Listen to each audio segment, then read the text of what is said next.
Bien, merci Samuel. Donc je reprends la parole cette fois-ci en tant qu'intervenant. Et Samuel a annoncé qu'il fallait des chercheurs pour apporter des réponses. Pas de chance parce que moi je vais apporter bien plus de questions que de réponses. En espérant que ça serve utilement le débat, mais c'est vrai que il faudra prendre avec précaution mon intervention parce que je ne suis là que depuis 2 ans et demi. Je découvre ce droit complexe, multiple, qui s'applique en Nouvelle-Calédonie, avec du droit métropolitain étendu, du droit calédonien et puis du droit coutumier. Mais il est vrai que en ayant ce regard de commercialiste sur le fonctionnement de l'entrepreneuriat sur terre coutumière, je me suis posé un certain nombre de questions dont je vais vous faire part aujourd'hui en abordant un thème que j'ai intitulé « Quelle structure juridique de droit commun pour les personnes de statut coutumier ?»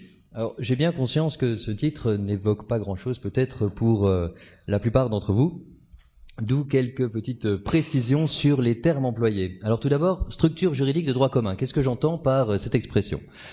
Les structures juridiques, c'est quoi ? Ce sont les outils juridiques qui sont utilisés par les entrepreneurs.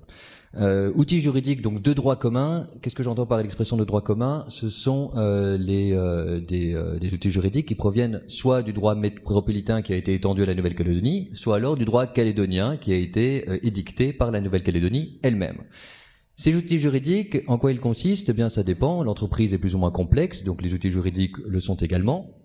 Pour ce qui est des entreprises individuelles, des entrepreneurs individuels, ces outils juridiques, ces structures juridiques, ce sont en réalité des statuts professionnels, le statut de commerçant, le statut d'artisan, de professionnel libéral ou encore d'agriculteur, avec des droits et des obligations qui sont attachés à ces statuts. Par exemple, vous êtes commerçant, vous avez d'obligations comptables, vous avez l'obligation de vous immatriculer au registre du commerce et des sociétés. Puis quelquefois, ça vous donne aussi droit à certains biens particuliers, et en particulier lorsque vous êtes un commerçant, eh bien, on vous reconnaît le droit d'avoir un fonds de commerce. C'est un bien particulier sur lequel je reviendrai tout à l'heure. Par ailleurs, quand l'entreprise est plus complexe, vous avez recours à des groupements, et en particulier, pour ce qui nous intéresse, à des sociétés, qui sont des contrats très particuliers, des contrats de société civile ou contrats de société commerciale. Alors la question que je me pose, c'est est-ce que ces structures juridiques de droit commun, les personnes de statut coutumier, pour l'essentiel les Kanaks, est-ce qu'ils ont la possibilité d'y avoir recours ? Alors avant même de me poser la question, il y a une autre question, est-ce qu'ils y ont recours en vrai, en pratique ? Est-ce que les personnes de statut coutumier ont recours à ces structures juridiques de droit commun ?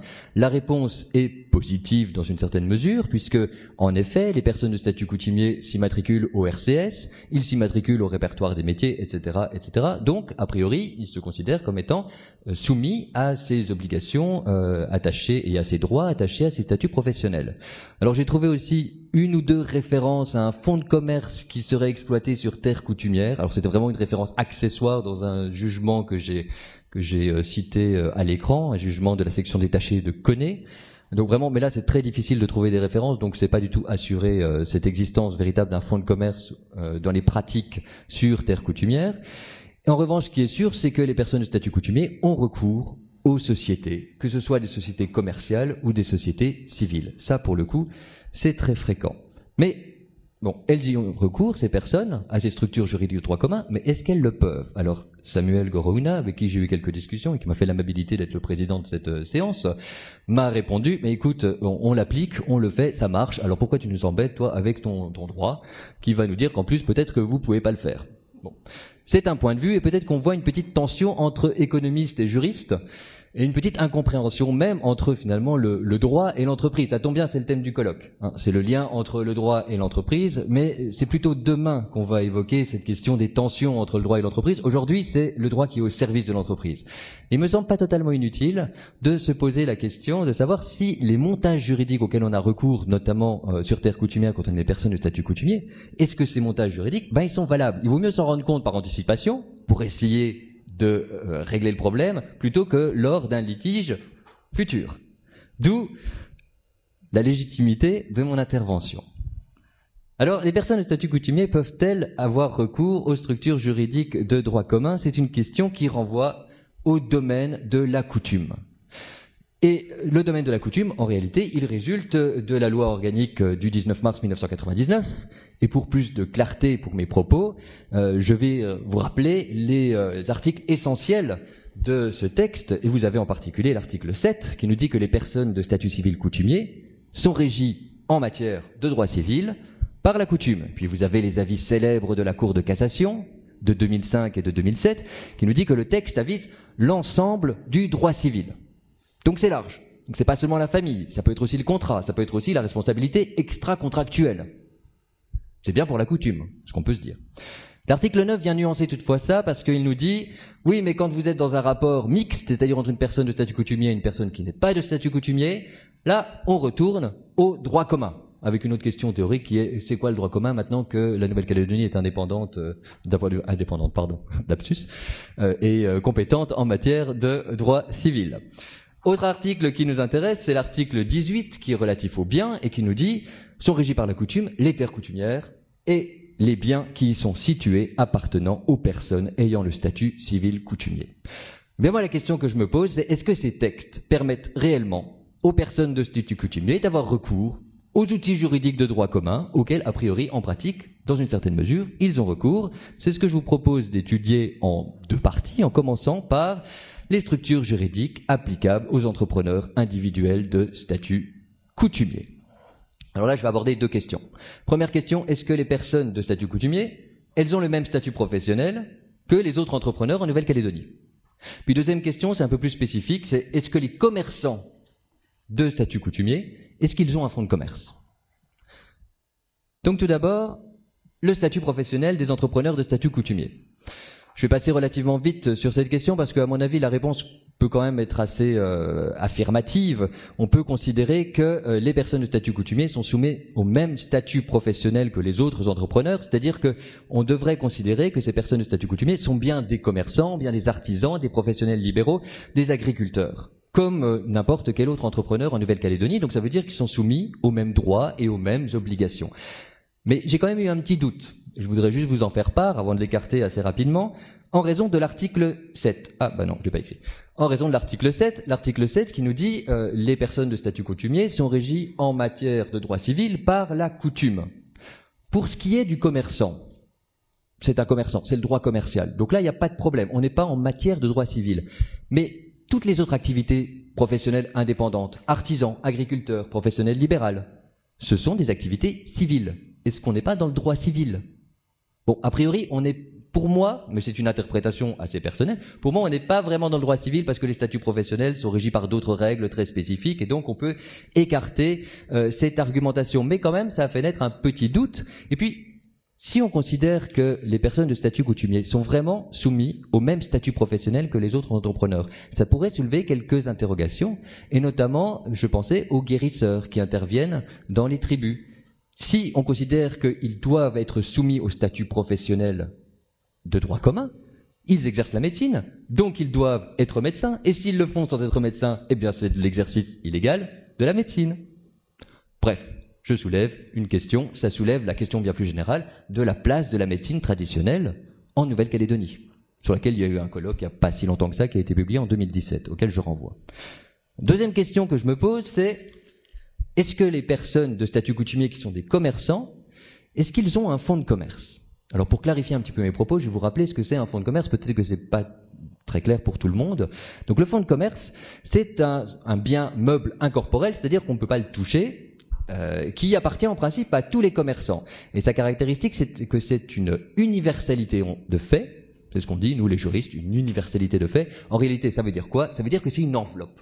Le fonds de commerce est une enveloppe qui englobe d'autres biens, des biens matériels, le stock, le matériel, des éléments incorporels comme par exemple les brevets, les marques et le contrat de bail commercial, qui est le contrat par lequel le commerçant peut exploiter son commerce dans tel local précisément. Alors l'intérêt du fonds de commerce, c'est que puisque c'est une enveloppe, c'est un tout, ça permet de transmettre une entreprise en un seul bloc. Vous n'avez pas à vendre d'une part le stock, d'autre part les marques et les brevets que vous possédez. Vous pouvez tout vendre en un seul bloc. Et autre intérêt du fonds de commerce, c'est la possibilité d'obtenir des crédits. très embêtant ces petites notes-là, ça te perturbe. Donc vous avez la possibilité d'obtenir du crédit parce que vous pouvez nantir le fonds de commerce. Vous pouvez le donner en garantie. Donc ça présente un certain nombre d'utilités, ce fonds de commerce. Est-ce que les commerçants de statut coutumier ont un fonds de commerce? Alors j'ai trouvé juste cette référence dont je vous parlais en introduction, d'une épicerie qui aurait été exploitée sur la tribu de Yambé et à propos de laquelle on parlait d'un fonds de commerce. Mais est-ce que vraiment ces personnes de statut coutumier ont un fonds de commerce? S'ils ne sont pas sur terre coutumière, je pense qu'il n'y a aucune difficulté. Un commerçant qui n'est pas sur terre coutumière, même s'il est statut coutumier, il aura un fonds de commerce. Mais en revanche, dès lors que l'on est sur terre coutumière, vous avez l'article 18 de la loi organique de 1999 qui nous dit que ces biens qui appartiennent à des personnes de statut coutumier et qui sont sur terre coutumière, ils sont soumis à la coutume. Donc, de mon point de vue, il faut se remettre à la coutume pour savoir si, oui ou non, on a des fonds de commerce quand on est commerçant sur terre coutumière. Et alors là, c'est peut-être à vous de me compléter, mais pour ce qui me concerne, je n'ai pas l'impression que la coutume reconnaît l'existence d'un fonds de commerce. Peut-être que ce serait bien justement de le prévoir, peut-être par la loi ou par un autre biais, je ne sais pas. Mais comme c'est un outil qui est très utile, ce serait intéressant de se poser la question de l'opportunité de sa reconnaissance.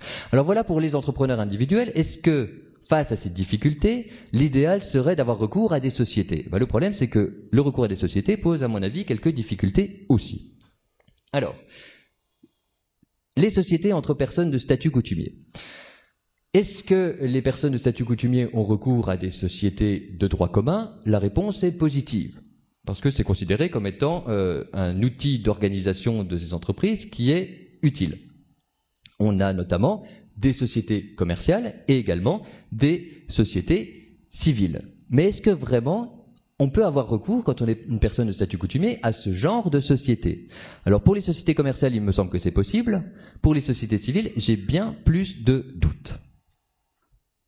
D'abord, concernant les sociétés commerciales.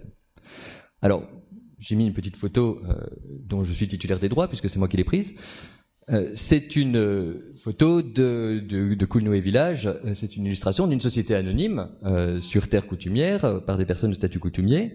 Et donc, les personnes de statut coutumier ont recours à ces sociétés commerciales, sociétés à responsabilité limitée, sociétés par action simplifiée.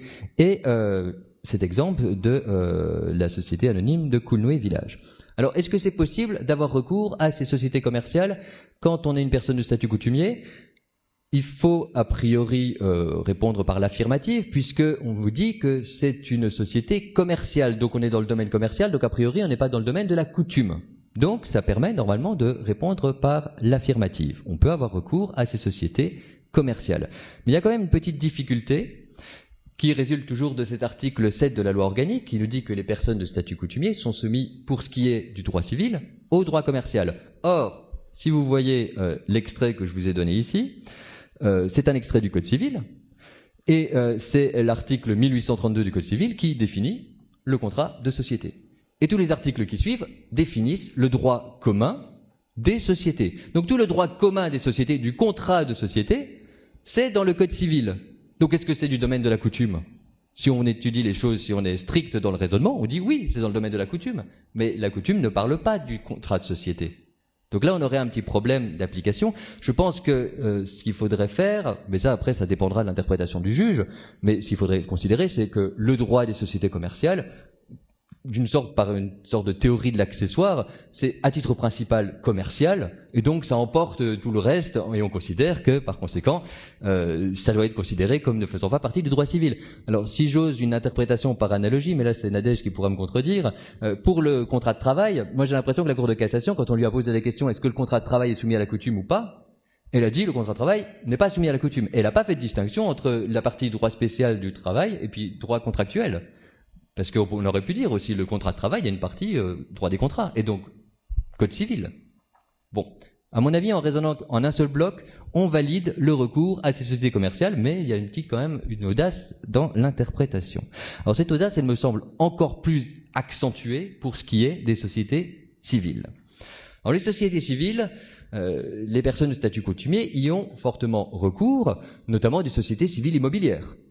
Recours à des sociétés civiles immobilières, et puis aussi à des sociétés très particulières, enfin très particulières en tout cas dans leur nom, qu'on appelle des sociétés civiles de participation, qui en réalité sont juste des sociétés civiles de droit commun avec un usage spécifique. Donc des sociétés civiles de participation. Et j'ai un exemple historique qui date de 1990 d'un montage avec recours à ces sociétés civiles. C'est celui qui a donné naissance à la SAS Vavuto Konyambo, qui est un sous-traitant de la société KNS. Alors ça c'est un. Et après je vais vous montrer un schéma que j'ai piqué à Samuel dans un article qu'il a publié récemment. Donc ça donne le montage suivant. Vous avez la SAS Vavuto Konyambo, qui est détenue par une société civile de participation, SCP Nord Investissement. Puis après, vous voyez qu'il y a plusieurs SCP qui détiennent ensemble ces SCP Nord Investissement. Mais c'est pas là que ça m'intéresse. Moi, ce qui m'intéresse, c'est ici. Les SCP, toutes ces SCP sont soit détenues par des GDPL, soit détenues par des petits porteurs du Nord. Alors là, je suis parti du principe que c'était des personnes de statut coutumier. Je suis pas sûr. C'est les deux. Ok. Bon, alors on va rester sur les GDPL. Ça pose une difficulté, à mon avis, à ce niveau-là, parce que les GDPL, du moins dans le dernier état de la jurisprudence, sont considérés comme étant de statut coutumier soumis à l'article 7 de la loi organique. C'est la jurisprudence. Alors peut-être que c'est une jurisprudence qui devrait être mise en cause, mais en tout cas, la conséquence pour l'instant, c'est ça. Ce sont des personnes de statut coutumier. Ce sont des personnes de statut coutumier qui ont recours à un contrat de société civile. Et les sociétés civiles, elles sont soumises au droit commun des sociétés, qui est dans le Code civil. Mais après, le problème, c'est qu'elles sont soumises aussi à toute la suite, c'est-à-dire toutes les règles qui sont relatives aux sociétés civiles, les articles 1845 et suivants du Code civil. Donc là, vous avez toutes les règles, ou pratiquement toutes les règles applicables aux sociétés civiles qui sont dans le Code civil, et donc ça relève de la coutume. Est-ce qu'on a le droit d'opter quand on le veut pour les structures juridiques de droit commun quand on est statut coutumier? Je crois pas. En fait, c'est soit vous êtes dans le statut coutumier et on applique le statut coutumier, mais vous n'avez pas le droit de faire des allers-retours quand ça arrange pour avoir le bénéfice de ces structures-là. Donc pour les sociétés civiles, là, je pense qu'il y a quand même un petit problème juridique qui se pose. Alors, je voulais pas en rester là, j'ai fait quelques petites propositions pour essayer de sécuriser un peu tout ça. Soit on a recours à des interprétations, mais on est dans la dépendance du juge. On pourrait dire, tout d'abord, en fait, le droit des sociétés, c'est pas du droit civil. Même si c'est dans le Code civil, c'est pas du droit civil, c'est un droit spécial. Un peu compliqué. Et puis en plus, c'est dans la dépendance de l'interprétation du juge. Je sais pas du tout ce que le juge dira si on lui pose la question. Deuxième façon de raisonner, considérer que le droit des sociétés complète la coutume. On dit la coutume n'a pas de droit des sociétés, donc finalement on la complète. Mais ça c'est contesté, le fait de dire qu'on peut compléter la coutume quand ça nous arrange, parce qu'on peut partir du principe que la coutume est un système global qui a d'une certaine façon tout prévu et qu'on ne devrait pas la compléter. Bon, là-dessus il y a débat aussi. Un petit moyen un peu filou, entre guillemets, pour sécuriser les montages, c'est utiliser l'article 9 de la loi organique. Et c'est parmi les associés introduire une personne qui n'est pas de statut coutumier. Parce que si dans le contrat de société, vous en avez un qui n'est pas de contrat de société, eh bien vous avez un rapport mixte. Et du coup, c'est valable. Parce que vous êtes dans le droit commun. Bon. Est-ce que vraiment c'est ce qui est souhaité dans ces montages? Je ne crois pas. Donc ça marche pas forcément très bien. Avant-dernière possibilité, modifier la loi pour dire que les personnes de statut coutumier ont le droit d'avoir recours à ces sociétés, à ces structures juridiques qui sont utiles dans le domaine économique. Mais après, on peut dire, oui, mais du coup, on empiète sur le domaine de la coutume, mais c'est pas bien. Il y a une réflexion peut-être à mener là-dessus. Dernière possibilité, c'est faire du GDPL un véritable véhicule juridique pour l'entrepreneuriat. Et dans ce cas-là, on n'aurait peut-être plus besoin d'avoir recours aux sociétés de droit commun. Mais ça suppose une modification du GDPL, parce que pour l'instant, le fonctionnement du GDPL n'est que très peu défini et n'est pas suffisant pour organiser une entreprise. Et d'ailleurs, c'est pour ça qu'en milieu coutumier, on a recours à des sociétés de droit commun, parce que le GDPL, pour l'instant, n'est pas suffisant.